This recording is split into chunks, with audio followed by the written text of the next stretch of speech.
Bismillahirrahmanirrahim. Alhamdulillahirabbil alamin wassalatu wassalamu ala asyrafil anbiya'i wal mursalin wa ala alihi wa sahbihi ajma'in. Rabbi shrah li sadri wa yassir li amri wahlul 'uqdatam min lisani yafqahu qawli. Alhamdulillah, pertemuan kali ini adalah berkaitan dengan pengenalan kepada ilmu faraid, siri yang pertama. Para penonton yang dirahmati Allah, ilmu faraid adalah sebahagian daripada ilmu yang sangat penting untuk dipelajari. So, marilah sama-sama kita mengetahui serba sedikit tentang apa yang dimaksudkan dengan faraid itu sendiri. Pertamanya kita menyentuh tentang definisi kepada ilmu faraid itu. Faraid dalam kebanyakan karya fiqh kadang-kadang disebut dengan ilmu al-mawaris ataupun fiqh al-mawaris. Kedua-duanya ialah menceritakan tentang satu disiplin ilmu fiqh yang membincangkan tentang hukum-hukum agihan harta pusaka mengikut lunas-lunas syarak. Maksudnya apabila ada terma menggunakan istilah faraid, dia adalah salah satu cabang perbahasan tentang bagaimana kita hendak mengetahui agihan harta pusaka yang ditinggalkan oleh si mati, dan di sana ada peraturan-peraturan yang telah ditetapkan oleh Islam. Ya, sama ada berdasarkan kepada nas secara direct ataupun melalui ijtihad para fuqaha. Kita rujuk pertamanya kepada definisi faraid itu sendiri. Perkataan faraid itu adalah perkataan jamak dan mufradnya menunjukkan kepada maksud ketentuan ataupun sesuatu yang dibenarkan ataupun keterangan dan kewajipan. Adapun yang menjadi maksud yang lebih penting dengan istilah faraid ini ialah dari sudut istilah ilmu faraid itu bermaksud bahagian-bahagian pusaka yang telah ditetapkan melalui nas untuk diagihkan kepada waris yang berhak. Maksudnya apabila kita mempelajari faraid, orang yang masih hidup ataupun waris akan mengetahui berapa yang mereka dapat daripada peruntukan yang telah Islam tetapkan kepada mereka, dan peruntukan itu sebenarnya bukan rekaan semata-mata tetapi ada sandaran wahyu, terutama melalui nas yang digelar sebagai ayat pusaka, dan kita boleh rujuk kepada surah An-Nisa ayat 11, ayat 12 dan ayat 176, iaitu ayat yang terakhir. Ya. Ini adalah dari sudut definisi. Ilmu faraid ini adalah satu ilmu yang sangat penting, bukan sesuatu yang direka tetapi sudah disarankan oleh Rasulullah sallallahu alaihi wasallam melalui hadis baginda. Salah satunya adalah hadis yang berbunyi daripada Ibnu Majah, berbunyi ta'allamul fara'idha wa 'allimuha fa innahu nisful 'ilm wa huwa yunsa wa huwa awwalu syai'in yunza'u min ummati. Maksud hadis ini menyarankan kepada umat Islam untuk mempelajari ilmu faraid dan juga mengajar ilmu faraid. Ini adalah satu galakannya yang datang daripada Rasulullah sallallahu alaihi wasallam sendiri.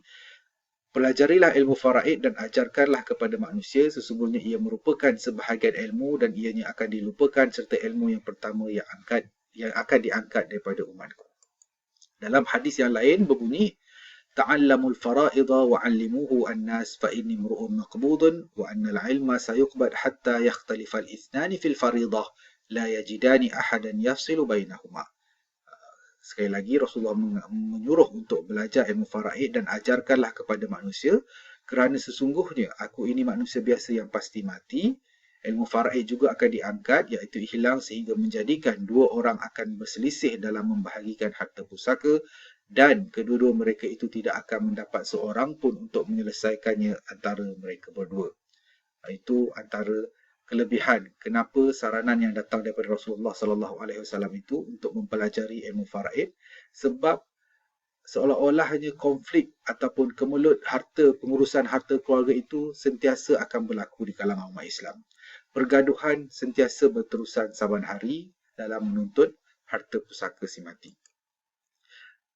Ini adalah antara paparan-paparan yang biasa kita lihat dalam dada-dada akhbar ataupun yang membongkarkan bagaimana pertelingkahan yang berlaku, bagaimana harta yang tidak dituntut, bagaimana konflik dalam keluarga, yang serba sedikit membenarkan apa yang pernah Rasulullah sebut dalam hadis baginda hampir 1400 tahun yang dulu. Seterusnya kita merujuk kepada kenapa ataupun apa pentingnya ilmu faraid kepada umat Islam. Saya ringkaskan dalam pertemuan kali ini kepada 3 perkara. Yang pertamanya ialah faraid itu dianggap sebagai salah satu mekanisme agihan harta keluarga. Maksudnya, salah satu bentuk apabila seseorang itu meninggal dunia, ada peraturan, ada rules yang telah ditetapkan oleh Islam untuk memberikan kepada tuan empunya yang baru kepada harta tersebut. Itu maksudnya. Ya. Tidak ada konflik tetapi melalui cara yang telah ditetapkan. Yang kedua, kenapa perlukan kepada ilmu faraid ini ialah ilmu faraid itu adalah sebahagian daripada bentuk ataupun cara untuk pentadbiran keadilan dan perdamaian macam mana yang Rasulullah sebut tadi, iaitu ada 2 orang yang bergaduh sampai tak jumpa siapa yang bakal selesaikan. Mungkin banyak lagi kisah-kisah di masyarakat Islam kita yang sering bergaduh dan menuntut hak masing-masing dari sudut harta pusaka. Dan yang terakhir sekali, antara hikmah di sebalik ilmu faraid itu ialah untuk melihat kepada ikatan kekeluargaan itu dapat dijaga dan dapat dilindungi. Sebab dalam mempelajari faraid, hubungan nasab, hubungan kekeluargaan itu perlu diketahui. Bukan setakat keluarga asas sahaja ataupun basic keluarga family sahaja, ibu, ayah, suami atau isteri atau anak lelaki, anak perempuan, tapi dalam faraid dia mengajar kita untuk mengetahui siapa susu galur, datuk, nenek, moyang dan sebagainya. Apa istilah-istilah yang wujud dalam istilah faraid yang mungkin kita akan uraikan dengan lebih terperinci dalam pertemuan yang akan datang. So itulah sedikit sebanyak berkaitan dengan pengenalan ilmu faraid. Akhirnya, kenapa perlunya kepada ilmu ini ialah kehidupan kita ini adalah seperti lampu isyarat yang kita nampak di jalan raya. Kadang-kadang berwarna hijau, kadang-kadang berwarna kuning dan kadang-kadang berwarna merah. Kesemuanya itu adalah nak menceritakan betapa hampirnya hidup kita dengan kematian. Maksudnya kalaulah kita dalam keadaan hijau, maksudnya dalam keadaan yang selamat, sihat. Kuning mempunyai ada tanda-tanda untuk berlaku kematian. Tapi walau bagaimanapun, mati tidak tumbuh sakit. Itu isunya. Apabila kita tidak mampu untuk menjawab bila, di mana dan bagaimana, maka tidak belajarlah ataupun tahu ilmu faraid untuk sebahagian daripada pengurusan harta pusaka, paling tidak atas harta pusaka sendiri. Yang kedua, dengan kehidupan yang terlalu complicated, adakah kita menjaga makanan, adakah persekitaran kita dalam keadaan yang bersih, terpelihara, adakah kita tidak pernah terasa tertekan, ataupun kita sentiasa melakukan senaman. Kalau perkara-perkara itu dijaga, mungkin kehidupan kita ada kualitinya.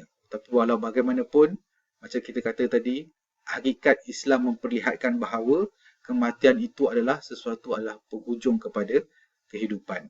Dan sehingga hari ini, isu tentang kematian kita tidak tahu bila berlakunya kematian, di mananya berlakunya kematian dan bagaimananya seseorang itu akan mati. Apabila tidak tahu perkara-perkara begini, maka tidak kita perlu mengetahui hukum faraid sebagai salah satu ilmu yang penting di samping hukum-hukum fiqh yang lain. Cukup sekadar itu. Wabillahi taufiq wa hidayah. Wassalamualaikum warahmatullahi taala wabarakatuh.